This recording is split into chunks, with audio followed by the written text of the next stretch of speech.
Hey, welcome to Global Politics Made Easy. And today I want to kind of talk about pre-planning for a Global Politics Paper 2 question. Obviously, if you're SL, you're going to be taking 2 questions. If you're HL, you're going to be taking 3. And a lot of times when you get your exam paper and you look at the questions, you're a little shell-shocked. Oh, what does it mean? Don't worry, everyone feels that way. I've been teaching this subject for 7 years and I still feel that way the first time I see them. But the best thing to do is just kind of look at the questions, reread them, and you want to underline any key words that you see here. Okay, trying to identify what is being mentioned and what is being discussed. So I see 3 words that really need to be defined here: pineapples, pizza, and band. This is like a little fun prompt that I do with my students just to kind of get them thinking about planning for a paper 2.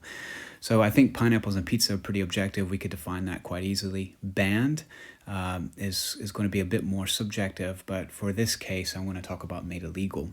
And to what extent it really is wanting you to, kind of define, kind of look at different perspectives. Okay, should it or should it not? Now, the next thing that I do is that I tell all of my students when they are preparing for their essay, okay, is you want to make sure that you write down all the units, okay? Every single unit concept needs to be written down. So there's 16 key concepts to this course. You have to know them. You need to be able to close your eyes and say all 16 before that exam day. And you need to be able to link it to theories or at least be able to define them. This is what separates the Global Politics course from a current events course or a global perspectives course. Is politics is concepts, and you need to know them. And these are your tools. This is what you dissect case studies, paper 2 prompts, everything, HL presentations. You use these tools to unpack it. It's kind of like you're a doctor and you use the tools to be able to get to what you're trying to find. I kind of get started here already, and the next thing that I do is I look at the prompt, which is here: to what extent should pineapples on pizza be banned? And I say, which one of my tools do I want to use when it comes to planning my essay? What do I want to use when it comes to dissecting the essay prompt? Okay. Now, obviously, I've kind of started here already a little bit, but when it comes to Unit 1, power, absolutely. Power could be really applied to every single one of these prompts because politics is power. Sovereignty, maybe. Legitimacy, absolutely. If you ban pizza, pineapples on pizza, and the population does not want that, that could be questions of legitimacy. How was that ban enacted, and so on. Interdependence, if this is a regional or global effort to ban it, then it's going to take the cooperation of more than just one state. I do this with my students quite often, and one of the biggest things that always comes up is this is a human rights issue. It is my basic human right to have pineapples on pizza. And this really ties into justice. Is this fair? Equality, because pineapples will now become black market, and those who have the money and the means to get pineapples will be able to, on pizza, will be able to do so, and those who don't won't. And in liberty about freedom, really, and is this an issue of freedom and whatnot? You could also maybe tie development in here and say that, tying into Amartya Sen's development as freedom or capability of theory, that the more freedom we give people, the more development, the greater chance development taking off. You could also say that if you are a pineapple producing country, this is your major export, then that could be an issue of development for you as well. You really kind of like, this prompt is designed to really just stretch it here. You're just kind of having fun with it.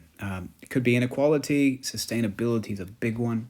Okay, why are people in Norway or in the UK eating pineapple in January, where it had to travel a very long distance just to get there? You can maybe throw in globalization too. And you could say that maybe if you made pineapples illegal or banned, then that could create conflict, which could threaten peace. And you could say that's a structural violent act. Does it affect certain people groups more than others? And that could possibly lead to violence. All right, so now that we've kind of looked at all of our key concepts, we then look at what I get students to do is to create 3 boxes. Now, these boxes are going to become your body paragraphs. And this is just kind of a tool, just a plan, and so on. So these boxes become your body paragraphs. And now I identify which key concepts do I want to attack or dissect or unpack this prompt with. Now, if I were doing this, I take a look at it here. Whoop, what happened? If I were doing this, I may say that this is a human rights issue. Okay, so what I would do is I would write down human rights here, okay? And I may say that I want to focus on human rights. It is a basic human right to have pineapples on pizza. And that I may say, throw in legitimacy as well, okay? That this may become a problem of legitimacy. What if the government can ban it, and if they are, this is how are you even going to ban that? Then if the government is not, that may bring questions of legitimacy in, as well as, does the population support this, does it not? What type of force are you going to use to ban this? Who knows? This is where you kind of have to really wrestle with these concepts and when answering the prompt with this first argument. And then the next thing I want to do is maybe look at, issues of development. I may want to say that, hey, pineapples on pizza, development. Oh, misspelled that. Goodness gracious. Development is, this pineapples on pizza is really going to affect development, or you may tie in Amartya Sen capability theory as that, giving more people freedom and giving more people liberty is going to help enhance development. And then finally, I may want to say that, it's kind of a good idea because the way that we're going globally, it's just simply not sustainable. So I want to say sustainability, okay? And I may want to say interdependence is going to take a interdependence, goodness gracious.